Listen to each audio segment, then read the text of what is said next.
బాగా చేస్తారని ప్రసిద్ధి. ఈనాడు ఈ జిల్లా వెనుకబడడానికి కారణం ప్రధానంగా సాగునీటి ప్రాజెక్టులు పూర్తి కాకపోవడం, రెండవది ఈ జిల్లాలో విద్యా అవకాశాలు లేకపోవడం వల్ల, చదువుకోకపోవడం వల్ల నిరక్షరాస్యత కూడా మన ప్రాంతానికి ఒక శాపంగా మారింది. నాకు తెలిసి అరుణమ్మ గారు చెప్పాలి, దేశంలోనే అత్యధిక వెనుకబడిన మండల కేంద్రంగా గట్టుకు ఈ దేశంలోనే గట్టు మండలం అత్యధిక వెనుకబడిన మండలంగా ఈరోజు గద్వాల ప్రాంతం ఉన్నది. అంటే ఈరోజు తెలంగాణ ప్రాంతంలో కష్టపడే తత్వం ఉన్న, నమ్మకంగా విశ్వాసంగా పనిచేసే పాలమూరు జిల్లా వెనుకబడడానికి కారణం ఆనాటి పాలకులు, ప్రభుత్వాలు మన జిల్లాకు చేయాల్సిన న్యాయం చేయలేదు, ఇవ్వాల్సిన నిధులు ఇవ్వలేదు.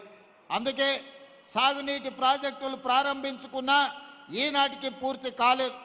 ఈనాడు పదే పదే ప్రతిపక్షంలో ఉన్నవాళ్ళు ఈరోజు మాట్లాడుతున్నారు, మేమున్నప్పుడు గొప్ప గొప్ప విజయాలు సాధించినము, మీరు వచ్చిన తర్వాత ఈరోజు అన్ని పనులు ఆగిపోయినాయి అని. నేను ఈ వేదిక మీద నుంచి అడగదలుచుకున్నా, ఈ వేదిక మీద నుంచి నేను వివరించదలుచుకున్నా, ఈ వేదిక మీద నుంచి పాలమూరు బిడ్డలను ఆలోచించండి అని నేను విజ్ఞప్తి చేస్తున్నా. ఈనాడు ఈ జిల్లాలో ప్రధానంగా నిర్మిస్తున్న ప్రాజెక్టులు, ప్రారంభమైన ప్రాజెక్టులు ఏ ఒక్కటైనా గతంలో 10 సంవత్సరాలు పరిపాలన కొనసాగించిన ఆనాటి తెలంగాణ రాష్ట్ర మొట్టమొదటి ముఖ్యమంత్రి గారు ఒక్క కొత్త ప్రాజెక్ట్ అయినా పాలమూరు జిల్లాకు మంజూరు చేసిండా అని నేను సూటిగా సవాలు విసురుతున్నా. ఈనాడు ఈ జిల్లాలో కడుతున్న ప్రాజెక్టులు, నిర్మాణం అర్థాంతరంగా ఆగిపోయిన ప్రాజెక్టులు భీమా కావచ్చు, నెట్టంపాడు కావచ్చు, కోయిల్ సాగర్ కావచ్చు, జూరాల కావచ్చు, లేకపోతే పాలమూరు రంగారెడ్డి ఎత్తిపోతలు కావచ్చు, కల్వకుర్తి కావచ్చు, ఈరోజు కట్టిన శ్రీశైలం, పూర్తయిన నాగార్జున సాగర్ కావచ్చు, ఏ ఒక్క ప్రాజెక్ట్ అయినా కల్వకుంట్ల చంద్రశేఖరరావు గారు ముఖ్యమంత్రిగా ఉన్నప్పుడు ఈ జిల్లాకు మంజూరు చేసిండా? మీరు ఒక్కసారి ఆలోచన చేయండి.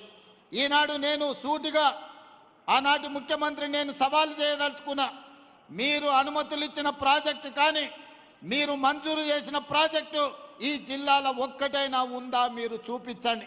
పాలమూరు రంగారెడ్డి ఎత్తిపోతల గురించి పదే పదే మాట్లాడుతున్నావు కదా, మొన్నటి శాసనసభలో పూర్తి వివరాలను బయటపెట్టిన మొట్టమొదటిసారి విఠల్ రావు గారి ప్రాజెక్టు గురించి డాక్టర్ వైఎస్ రాజశేఖర రెడ్డి గారికి విజ్ఞప్తి చేసిండ్రు.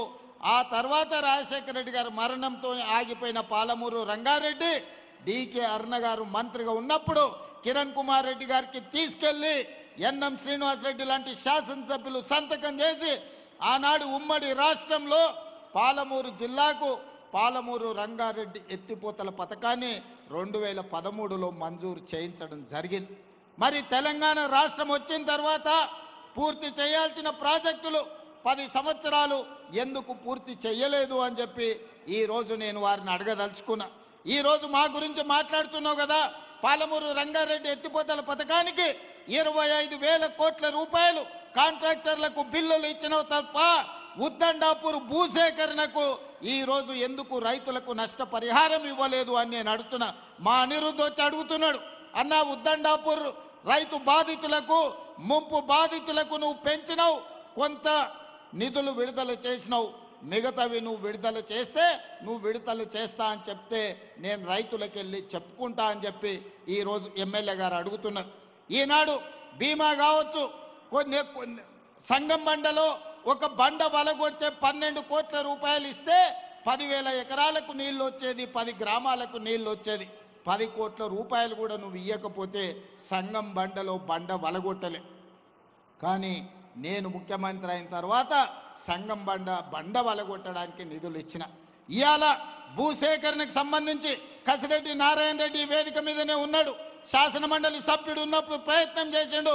కల్వకుర్తి ఎత్తిపోతల భాగంగా భూసేకరణకు నిధులు మంజూరు చేయండి, చివరి ఆయకొట్టైనా కీర్తిశేషులు జైపాల్ రెడ్డి గారి సొంత మండలం మాడుగుల వరకు నీళ్లు వస్తాయని నిధులు అడిగితే ఆనాడు ఆ నిధుల మంజూరు జరగలే.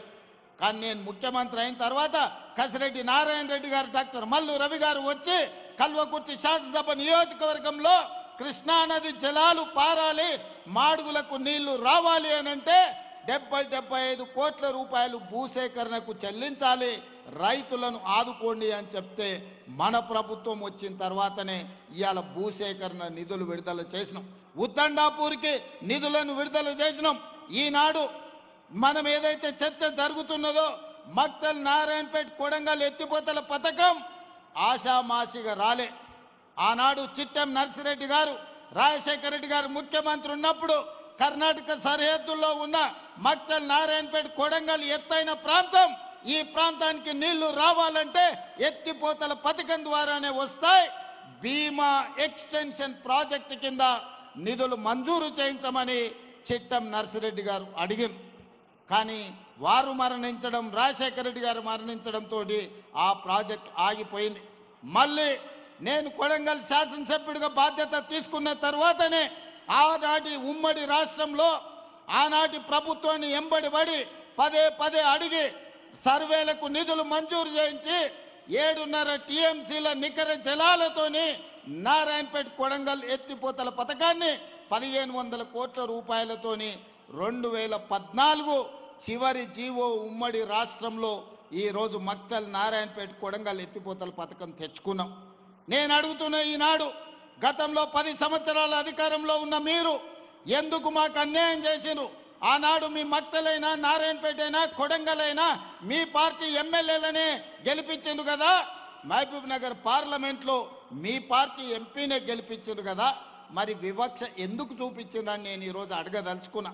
అందుకే మిత్రులారా, శ్రీహరి గారు ఎమ్మెల్యేగా అయిన తర్వాత, డాక్టర్ పర్ణిక ఎమ్మెల్యేగా అయిన తర్వాత, తిరిగి తెలంగాణలో నేను ముఖ్యమంత్రిగా బాధ్యత చేపట్టిన తర్వాత మక్తల్ నారాయణపేట కొడంగల్ ఎత్తిపోతల పథకాన్ని నిధులు ఇవ్వడమే కాకుండా మంజూరు చేసి నిన్నగాక మొన్న 96% భూమి పోయే రైతులను ఒప్పించి మెప్పించి మా మిత్రుడు మంత్రి శ్రీహరి గారు, శివకుమార్ రెడ్డి ఇద్దరు అక్కడ రైతులతో మమేకమయ్యి నష్టపరిహారం 100% 100 రోజుల్లో ఇప్పించి ఈనాడు ప్రజల యొక్క అభిప్రాయ సేకరణ కూడా 100% అనుకూలంగా ఇవాళ ప్రజల్ని ఆమోదింపజేసింది.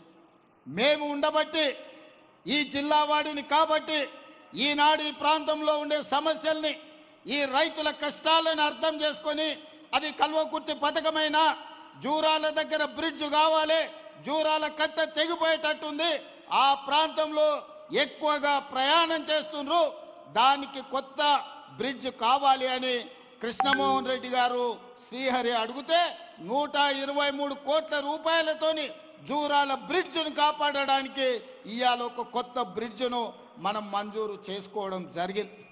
మిత్రులారా, ఇవాళ ఆలోచన చేయండి. ఈ జిల్లాలో ఉన్న పాత్రికేయ మిత్రులకు నేను విజ్ఞప్తి చేస్తున్నా, మీరందరూ కూడా ఈ జిల్లాలోనే పుట్టి ఈ జిల్లాలోనే పెరిగిన పాలమూరు బిడ్డలే. ఈ ప్రాంతంలో ఉన్న ఏ ఒక్క ప్రాజెక్ట్ అయినా 10 సంవత్సరాల ఆనాటి ప్రభుత్వం ఎందుకు పూర్తి చేయలే? ఇవాళ పొంకనాలు కొడుతున్న మంత్రులు ఆనాడు మంత్రులుగా పనిచేసిరు. ఏ ఒక్క రోజైనా కేసీఆర్ దగ్గరికి వెళ్ళి ఈ ప్రాజెక్టులు పూర్తి చేయి, మా పాలమూరుకు నిధులు ఇవ్వండి అని ఏ ఒక్క రోజైనా అడిగినరా? అడిగే ధైర్యం మీకు ఉన్నదా? కనీసం అనుమతి లేకుండా ముఖ్యమంత్రి గారి దగ్గరికి వెళ్తే ఫామ్ హౌజుల కన్నా మిమ్మల్ని రానిచ్చిండా? ఇవాళ మీరొచ్చి పనులు చేస్తున్న మమ్మల్ని తప్పులు పట్టే ప్రయత్నం చేయడం అంటే మీ చేతగాని తనాన్ని కప్పిపుచ్చుకోవడానికి, ఆ చెత్త ప్రచారాన్ని మా మీద చెయ్యడానికి మీరు ప్రయత్నం చేస్తున్నారు. అందుకే మిత్రులారా, ఈనాడు జిల్లా ప్రజలకు నేను విజ్ఞప్తి చేయదలుచుకున్నా. ఇవాళ మనకు మొట్టమొదటి ముఖ్యమంత్రిగా హైదరాబాద్ రాష్ట్రానికి బూరుగుల రామకృష్ణారావు గారు బాధ్యత వహిస్తే 75 సంవత్సరాల తర్వాత అదే తట్ట పని, బట్టి పని, పార పని చేసే పాలమూరు బిడ్డకి ఈరోజు రెండవసారి తెలంగాణ రాష్ట్రానికి ముఖ్యమంత్రి అయ్యి ఈ జిల్లా సమస్యల్ని తీర్చే అవకాశం వచ్చింది. వాళ్ళ కడుపు మంట అంతా గదే. మా చేతి కింద, మా చెప్పు కింద ఉండాల్సిన వాళ్ళు, మా మోచేతి నీళ్లు తాగి బతకాల్సిన వాళ్ళు ఈరోజు రాష్ట్రాన్ని నడిపిస్తారా, పాలమూరుకు నిధులను మంజూరు చేస్తారా అని చెప్పి ఇవాళ కుట్రతోని మళ్ళీ మీ దగ్గరకు వచ్చే నాటకాలు మొదలు పెట్టిండ్రు. అందుకే నేనన్నా, ఇవన్నీ కాదు, సభలు పెట్టుడు, ఉపన్యాసాలు ఇచ్చుడు, జబ్బలు జరుచుకున్నాడు కాదు, శాసనసభలోకి రా, చర్చ చేద్దాము, ఎవరు ఏందో ప్రజలకు చెబుదామని శాసనసభలో సవాలు విసిరిన. రోజంతా చర్చ పెట్టిన, నీళ్లు నిజాలు ప్రజలకు వివరించిన, నిజంగానే తెలంగాణకు వాళ్ళు ప్రాజెక్టులు తెచ్చుంటే, తెలంగాణ ప్రాజెక్టుల నిర్మాణం పూర్తి చేసి ఉంటే శాసనసభలో మనల్ని అడగడానికి కడగడానికి వాళ్ళకి అవకాశం ఉండే. మరి ఎందుకు పారిపోయినరో సభ నుంచి మీరు ఒక్కసారి ఆలోచన చెయ్యండి. ఈనాడు శాసనసభలో చర్చ పెడితే చర్చకు రానోళ్ళు, ప్రజల సమస్యల గురించి మాట్లాడనోళ్ళు ఇవాళ మనల్ని ప్రశ్నించే వాళ్ళ మీరు ఒక్కసారి ఆలోచన చేయండి. అందుకే మిత్రులారా, ఈనాడు ఐఐటి కావచ్చు, ఇంతకుముందే పెద్దలు జితేందర్ రెడ్డి గారు చెప్తున్నారు, తొందరలోనే డీకే అరుణమ్మ గారి మద్దతు ఐఐఎం మనం తెలంగాణకు తెచ్చుకోవాలి, ఐఐఎంను కూడా మహబూబ్ నగర్ జిల్లానే ఎక్కడనో ఒక దగ్గర మీరు ఇవ్వాలి అని. నాకు ఎలాంటి అభ్యంతరం లేదు. మా అరుణమ్మతో కలిసి ప్రధానమంత్రి మోడీ దగ్గరికి వెళ్ళి తెలంగాణకు ఐఐఎంని ఇవ్వమని అడిగి ఐఐఎంను సాధించుకొని ఏదో ఒక స్థానంలో పాలమూరులోనే ఐఐఎంను మనం ప్రారంభించుకుందాం. ఎందుకంటే ఈనాడు ప్రభుత్వం దగ్గర పంచడానికి భూములు లేవు. ఈనాడు ఉచితంగా ఏమిచ్చినా అది శాశ్వతం కాదు. విద్య ఒక్కటే శాశ్వతం.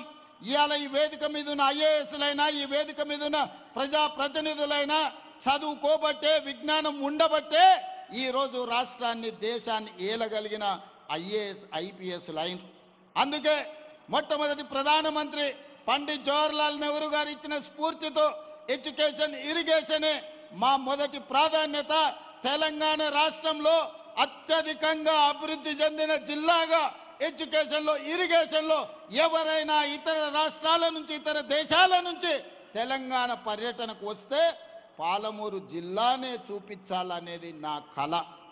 ఒకప్పుడు టోనీ బ్లేయర్ వచ్చినా, బిల్ గేట్స్ వచ్చినా, విదేశీ పర్యాటకులు ఎవరు వచ్చినా ఆనాటి ముఖ్యమంత్రులు వాళ్ళను పాలమూరు జిల్లాకు తీసుకొచ్చేటోళ్ళు.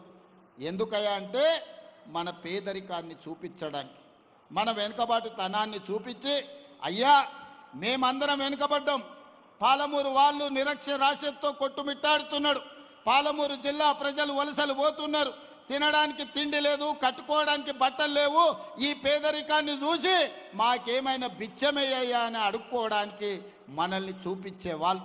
ఇది ఎంత బాధాకరమైన విషయమో ఒక్కసారి ఆలోచన చెయ్యండి. పేదరికాన్ని చూపించడానికి ప్రభుత్వం గ్రాంట్స్ అడగడానికి పాలమూరు జిల్లాను ఒకనాడు చూపించేది. ఇక ఏమాత్రం ఇది సహించరానిది. మన పేదరికం కాదు, మన అభివృద్ధిని చూపించాలి, మన చదువులను చూపించాలి, మన విజ్ఞానాన్ని చూపించాలి, మనం కట్టుకున్న ప్రాజెక్టులు చూపించాలి. మన ప్రాంతంలో ఐఐటీలో చదువుకున్న వాళ్ళు, ఐఐఎంలో చదువుకున్న వాళ్ళు, ఐఏఎస్ ఐపీఎస్లు అయిన వాళ్ళను పాలమూరు జిల్లా నుంచి ఈరోజు దేశానికే సేవలు అందిస్తుందని మన అభివృద్ధి చెందిన ప్రాంతంగా మనల్ని చూయించుకోవాలి. ఈ అవకాశం మళ్ళీ మళ్ళీ మనకు రాదు. వచ్చిన అవకాశాన్ని అందిపుచ్చుకోవాలి. ఈ మహబూబ్ నగర్ జిల్లాలో ఉన్న ప్రతి విద్యార్థులకు నేను చెప్తున్నా, క్రమశిక్షణతో చదువుకోండి, జీవితంలో పైకి రాండి. చదువు ఒక్కటే మన జీవితాన్ని, మన భవిష్యత్తును మారుస్తుంది. ఆ చదువులకు అవసరమైన నిధులు ఇచ్చే బాధ్యత నాది. పేదరికం పోవాలంటే పసిడి పంటలు పండాలి, రైతుల కళ్ళల్లో ఆనందం ఉండాలి. పసిడి పంటలు పండాలన్నా, పేదరికం పోవాలన్నా ప్రాజెక్టులను పూర్తి చేసుకోవాలి. అందుకే ఈనాడు పాలమూరు రంగారెడ్డి ఎత్తిపోతల పథకాన్ని, ఈనాడు ఎస్ఎల్బిసి పథకాన్ని, ఈనాడు మక్తల్ నారాయణపేట కొడంగల్ ఎత్తిపోతల పథకాన్ని, లేకపోతే జూరాలలో పెండింగ్ ఉన్న పనులను అన్నిటినీ పూర్తి చేయడానికి, ఆర్డీఎస్ ప్రాజెక్టును పూర్తి చేయడానికి, ఆ పెండింగ్ పనులను అన్నిటిని కూడా పూర్తి చేసే బాధ్యత ఈ ప్రభుత్వం తీసుకుంటుంది. నా సూచన ఒక్కటే, మా సహచర ఎమ్మెల్యేలకు ఎక్కడెక్కడైతే భూసేకరణ ఉందో, ఎక్కడెక్కడైతే R&R ప్యాకేజీలు పెండింగ్ ఉన్నాయో మొట్టమొదట నష్టపరిహారం వాళ్లకు ఇప్పించండి. నిన్నగాక నిన్న నేను ఆదిలాబాదులో చనాక కొరాట, అదే విధంగా మిగతా ప్రాజెక్టులను సదర్మాట్ బ్యారేజ్ను నేను ప్రారంభిస్తే మేము సిద్ధం చేసినాం. రేవంత్ రెడ్డి వచ్చి ఫోటోలు దిగుతున్నాడని ఒక మారీచుడు మాట్లాడి, నేను మొన్న చెప్పిన పురాణాలలో మీకు తెలుసు, శుక్రాచార్యుడు రాక్షసులకు గురువు, ఆయన ప్రియమైన శిష్యులు మారీచుడు, సుబాహుడు. ఎక్కడ దేవతలు యజ్ఞాలు చేసినా, ఎక్కడ దేవతలు యాగాలు చేసినా, ఎక్కడ లోక కళ్యాణం కోసం వాళ్ళు యజ్ఞం చేసినప్పుడు వాటిని భగ్నం చేయడానికి శుక్రాచార్యుడు మారీచుణ్ణి సుబాహుల్ని పంపించేటోడు. ఏ మాత్రం లోక కళ్యాణం జరగొద్దు, అక్కడ యజ్ఞాలు యాగాలను భగ్నం చేయండి అని. ఇవాళ కూడా ఒక శుక్రాచార్యుడు ప్రతిపక్ష నాయకుడుగా ఉన్నాడు, శాసనసభకు రమ్మంటే రాడు.